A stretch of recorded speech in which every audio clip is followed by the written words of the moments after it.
Hi everyone and welcome. It's Steve Johnson here, Chief Investment Officer at Forager Funds, and we're recording our quarterly videos for the year ended 31 December 2020, and it was a crazy year. I'm joined by Harvey McGoddy down the end and Gareth Brown in the middle.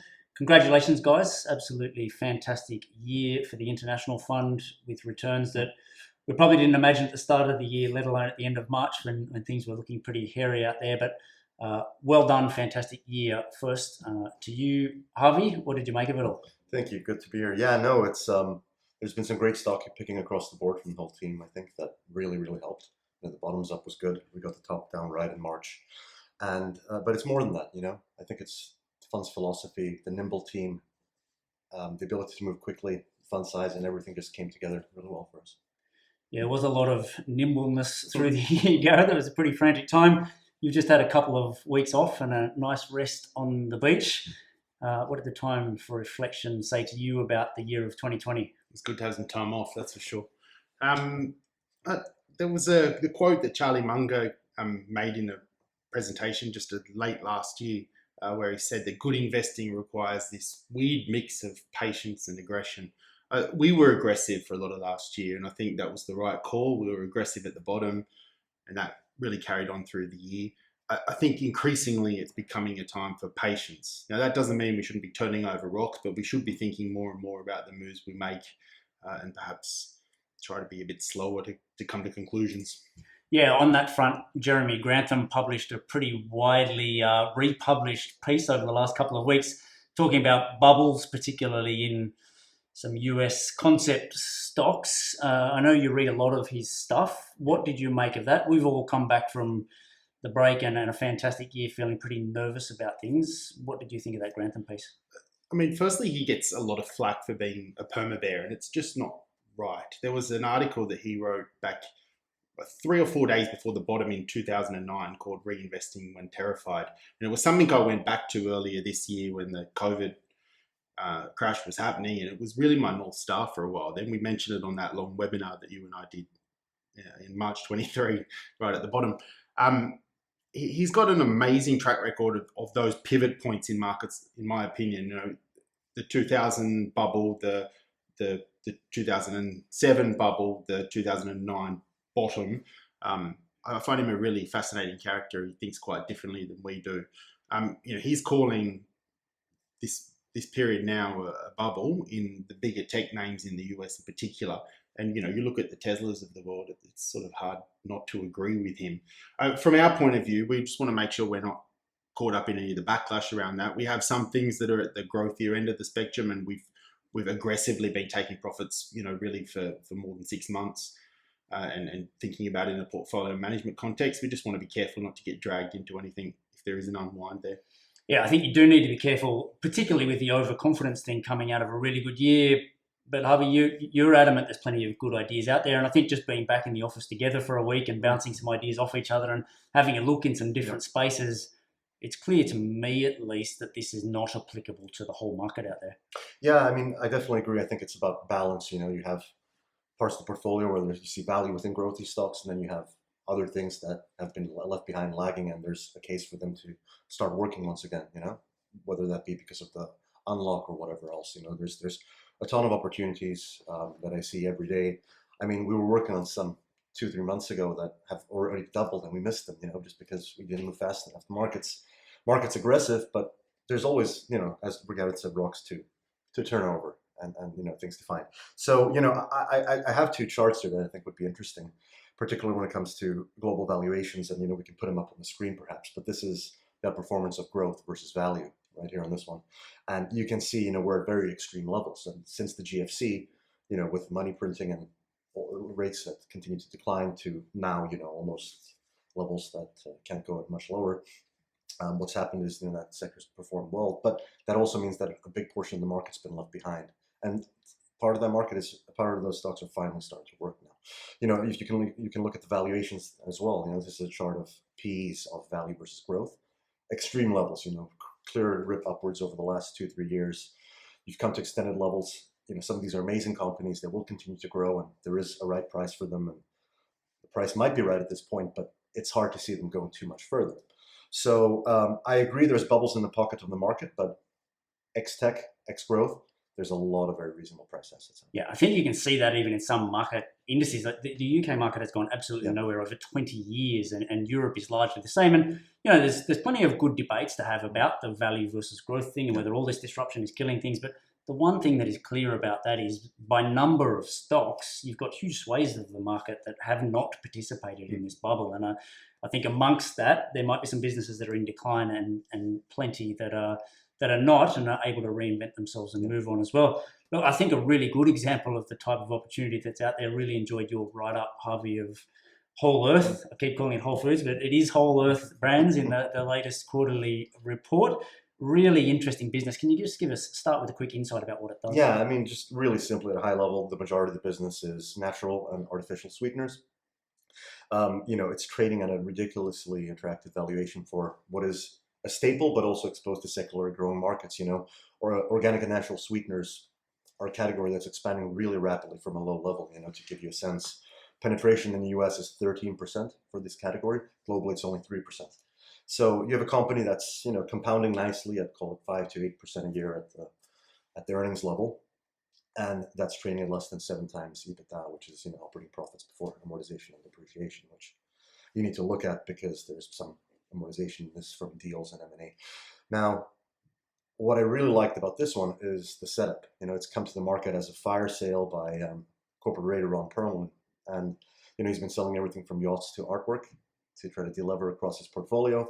2 of the assets he owned, merged together to form what is now Whole Earth Brands. So it's still flying below the radar for many people.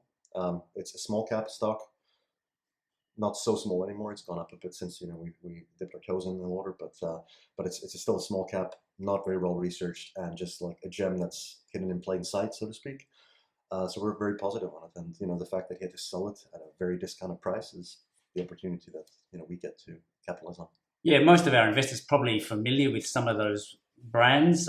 Equal, very popular sweetener here in Australia, and they have that number one position in a number of markets around the world. And I think it's something, you've been with us for 18 months now, I think it's something that's gelled really well between the team, is that we all look at ideas from a setup perspective first, rather than doing 5 days of research on something. I think it's a great business. I think it's a great price. Oh, there's a really good reason why this thing is cheap. Yeah. We try and start with that reason and unpack it first. And often that's maybe a 10 or 20 minute exercise that, okay, this is interesting because I'm going to do more work, rather than, I'm just going to work on this business for 2 weeks and then work out whether I think it's cheap or not. So I think that's worked really well. And I love the setup here with a forced seller. And that was going on post the effective IPO as well, where he was dumping a whole heap of shares. And chances are this business has been held back for quite a few years by Perelman's financial situation as well. Exactly right. Just the investment and people being freed from it. We often see that with often when there's a spin-off from a large corporate and a little business, you see that work well. The business was over-levered, and every dollar that they earned, was paid in dividends. The free cash flow was paid in dividends to Ron to pay off debt elsewhere. And now, you can just imagine what a great management team, and this is a great management team, what they can do when this debt is unshackled. And you've already seen them do 2 large M&A deals. They've almost doubled their sales over the past year through M&A. They acquired some amazing brands in the US. They looked really sensibly priced. Sensible acquisitions. Really exciting. So yeah, we feel good about that one. And Gareth, you wrote up a short piece on Twitter, but we could sit here and talk about it all day. It's been front pages of the newspapers over the past couple of weeks. Twitter's role in the US election, Twitter's role in what's happened over the past few weeks, and then Twitter firing Donald Trump from the platform. Twitter's blowing up on Twitter. Exactly right. It's been a fascinating few weeks, but what do you make of it all? And I guess already, what does that mean for what you wrote in this last quarterly? We can talk about the thesis more if you want, or read the quarterly. We've sort of laid the simple thesis down there. It's really interesting being dragged into the free speech discussion here. We've made some money on the stock, but it has come back a lot in the last few weeks. Donald Trump's being deplatformed on Twitter. He's being banned permanently, at least permanently for now. We'll see. It's a complicated issue. I believe in free speech. I think I believe in free speech, but I don't want suicide bombers and pedophiles walking around typing whatever they want on the internet. So it is a relative discussion rather than an absolute. And there's a fine line there that these tech gatekeepers do have to walk, and we can discuss whether they've got it right or not. But there is a policing of free speech, or policing of speech on that.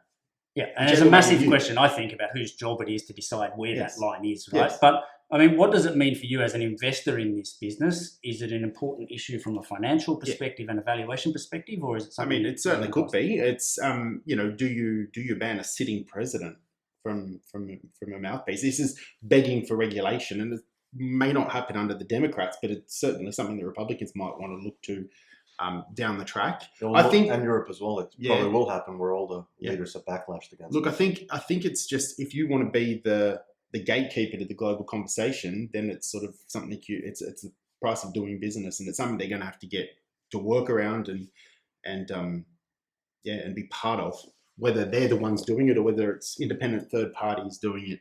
I think, my personal thoughts is it's still a somewhat of a sideshow. The thesis here was, this is a massively under-monetized asset. And for anyone that doesn't use Twitter, it's really where the global conversations around topics go on now. So if you're interested in politics, even if briefly around the presidential elections, or sport, or science, or some weird little niche, that's where the conversation between experts happen. And you get this unique, you can sit in your living room and be part of the discussion if you want. And there's a lot of money they can make from that, and it's been perpetually under-monetized, but a few things have fallen into place there, which we discuss with some big activist investors chiefly being part of it. Yep. We think there's some, really good potential in that business. And how are you seeing that financial side of things going? Are you noticing the changes that you're hoping to see, and the dollars turn up in the bank account? Yeah, I mean, it was woefully managed 5 years ago. And I think they've made some steps. They have been making steps that go back at least a couple of years now. The involvement of some activist shareholders was about speeding up the pace of that. I feel we're seeing that. We're seeing some good growth in the user base. And I think, interestingly, maybe deplatforming Trump is sort of part of bookending his presidency. It's been, for years, everyone's talked about the value he's added to Twitter, and I'm not sure I buy it. I mean, it's definitely bought some eyeballs and created some interesting moments on Twitter, but it has been a very nervous, made advertisers nervous. And this is a business that to this day is very much driven by brand advertising. And maybe the end of the Trump presidency is a good thing for the actual dollars coming into the business. I said to my wife this morning, what's Trump making of all this impeachment stuff? And she said, how will we know? He's not allowed on Twitter anymore. So there's a couple of interesting ideas in the portfolio at the moment. Look, it's been a year of extraordinary change and performance in the fund. So if you pick up this latest quarterly report, you'll notice a lot of difference at the top end of the portfolio, and that's all through the portfolio as well. And probably lots of change to come as we keep finding these new ideas and replacing some of the ones that have worked out. Thanks for tuning in, and thanks for your support.